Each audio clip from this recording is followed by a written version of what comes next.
Students, আজকে আমি তোমাদের সঙ্গে জাভার আরও এক ধরনের লুপ যাকে আমরা হোয়াইল লুপ বলে থাকি সেটারই একটা এক্সাম্পল শেয়ার করতে চলেছি। তো প্রথমেই আমি আইডি ওপেন করে নিয়ে সেখানে লেফট সাইডে এসআরসি থেকে নিউ থেকে নতুন একটা ক্লাস তৈরি করছি। তো প্যাকেজ নেম আমি লুপই রাখছি, আর ক্লাস নেম যেহেতু আমি হোয়াইল লুপ শেয়ার করব সেই জন্য হোয়াইল আন্ডারস্কোর লুপ রাখছি। এবার আমি পাবলিক স্ট্যাটিক ভয়েড মেইনের মধ্যে নাম নামক একটা ভ্যারিয়েবল ক্রিয়েট করছি যার টাইপস রাখছি ইন্টিজার। ইউজার ইনপুটকে প্রথমেই যে মেসেজটা আমরা দিতে চাই এন্টার এনি নাম্বার বলে, তো সেটার জন্য আমি system.out.print বলে এন্টার এনি নাম্বার দিয়ে দিচ্ছি।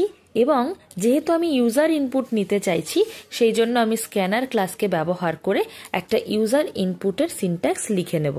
এবং এর আগে আমি প্রায় প্রত্যেকবারই তোমাদেরকে এটা শিখিয়েছি যে কিভাবে আমরা ইউজার ইনপুট নিতে পারি। তো প্রথমেই আমরা এখানে স্ক্যানার এস নামক একটা অবজেক্ট ক্রিয়েট করে নিচ্ছি, যেখানে নিউ নামক একটা কিওয়ার্ড দিয়েছি এবং স্ক্যানার লিখে নিয়েছি।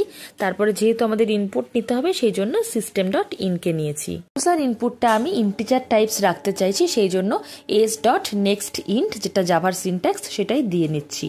এবং অবশ্যই আমি যে নাম নামক ভ্যারিয়েবলটা নিয়েছিলাম সেটাই যেহেতু ইউজার ইনপুট নেবে সেই জন্য নাম ইকুয়াল টু করে দিচ্ছি। তো এবার চলে যাচ্ছি মেইন প্রোগ্রামে, সেটা হচ্ছে এবার নিয়ে নিচ্ছি আমাদের হোয়াইল। হোয়াইল এমন এক ধরনের লুপ যেই লুপটা বেসিক্যালি আমরা ব্যবহার করি যখন আমাদের জানা থাকে না যে আমরা যে স্টেটমেন্টটা দিতে চাইছি সেটা কতবার এক্সিকিউট হতে পারে। তো সেই জন্যই কিন্তু আমরা হোয়াইল লুপকে ব্যবহার করি।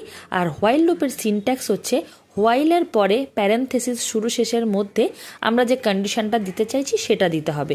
তো এখানে ধরো আমি দিতে চাইছি যে ইউজার যে ইনপুটটা নেবে, যে নাম্বারটা নেবে সেই নাম্বারটা গ্রেটার দ্যান হবে 0 থেকে। এটা হচ্ছে প্রথম কন্ডিশন আমি রেখেছি। এবার দেখো হোয়াইলের মধ্যে আমি যে কন্ডিশন রেখেছি সেটাতে 0 ইকুয়াল বা 0 থেকে বেশি যে কোনো নাম্বারই কিন্তু হতে পারে।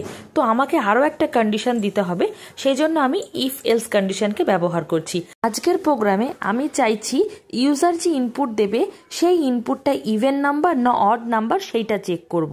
তো সেই জন্য আমি হোয়াইলের মধ্যে সেকেন্ড ব্র্যাকেট শুরুর মধ্যে আবারও একটা ইফ কন্ডিশনকে ব্যবহার করেছি, যেখানে আমি রাখতে চেয়েছি যে নাম্বারটা ইউজার দেবে সেটা যদি 2 দিয়ে ডিভাইড করে যদি মিলে যায় বা ভ্যালু হয়ে যায় 0 তাহলে অবশ্যই সেটা হবে একটা ইভেন নাম্বার।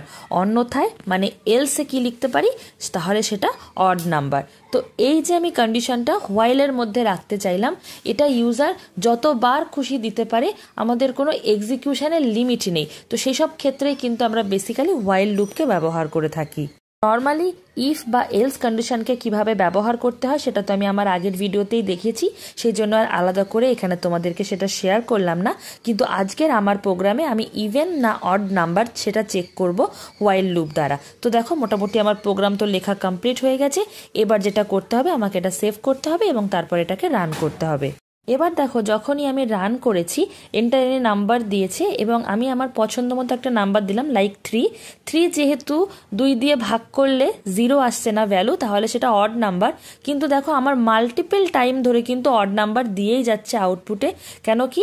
কারণ আমাদের এই যে ইটারেশনটা এটাকে বন্ধ করতে হবে, ব্রেক দিতে হবে। এই জন্য এই দেখো আমি ইফের মধ্যে যে system.out.println ছিল সেখানেও একটা ব্রেক লাগালাম এবং এলসের ক্ষেত্রেও আমি একটা ব্রেক লাগাচ্ছি। ব্রেকের এক্স্যাক্টলি কি কাজ বা ব্রেক আমরা কোথায় কখন ব্যবহার করি অবশ্যই সে বিষয়ে আমি আমার পরবর্তী ভিডিওতে তোমাদের সাথে ডিটেলিংয়ে আলোচনা করব। এই মুহূর্তে এটুকু মাথায় রাখতে হবে যে এই ইটারেশনটাকে স্টপ করার জন্য আমাদেরকে সিম্পল ব্রেক লিখে সেমিকোলন দিলেই কিন্তু হয়ে যাবে।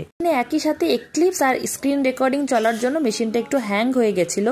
যাই হোক আমি আবারও এন্টার এনি নাম্বার করে নতুন আর একটা নাম্বার দিলাম 6 দিলাম, আর দেখো সেখানে কিন্তু আমার আউটপুট দিয়ে দিয়েছে যেটা ইভেন নাম্বার।